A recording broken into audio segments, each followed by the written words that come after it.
నా కొడుకుని నిద్దట్లో లేపి అడిగినా ఏం వండను బాబు అంటే ఒకటో కూర చెప్తాడనమాట. ఆ కూర అంటే వాడితో పాటు నాకు కూడా చాలా ఇష్టము. సో ఇంకా ఆడి ఇష్టమే నాకు ఇష్టం కదా, ఇంకా అదే కొంచెం హెల్తీగా చేద్దామని చెప్పి స్టార్ట్ చేశాను. ఫస్ట్ ఆయిల్ వేసుకుని పల్లీలు వేగిన తర్వాత కొంచెం ఎండుమిరపకాయలు, ఎల్లుల్లిపాయలు, జీలకర్ర, కరివేపాకు వేసుకొని మంచిగా ఫ్రై చేసుకోవాలన్నమాట. పోపు బాగా ఫ్రై అయితేనే కదా టేస్ట్ చాలా బాగుంటుంది. అంటే మా వాడికి ఇష్టమని పల్లీలు వేసాను, లేకపోతే స్కిప్ చేయొచ్చు. క్యారెటే కదా మేము చేసుకోలేమో అనుకుంటారేమో, ఇందులోనే ఇంకొక ఇంగ్రీడియంట్ యాడ్ చేశాను. ఇది ఏమాకో తెలిస్తే కామెంట్ చేయండి, నేను లాస్ట్లో చెప్తాను. ఇది మన హెల్త్కి చాలా మంచిది. దీని కాళ్ళు కానీ ఆకు కానీ చాలా మంచిది అనమాట పిల్లలకు కూడాను. సో ఇదే అండి మునగాకు. క్యారెట్ సగం ఫ్రై అయిన తర్వాత మునగాకు కూడా వేసుకొని బాగా ఫ్రై చేసుకోవాలి.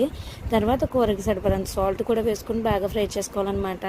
మీ పిల్లల్లో ఎంతమంది క్యారెట్ తినరో కామెంట్ చేయండి. చాలామంది పిల్లలు క్యారెట్ తినరు అంటారు కదా, కానీ మా వాడు అలా కాదు. మా వాడికి క్యారెట్ అంటే చాలా ఇష్టము.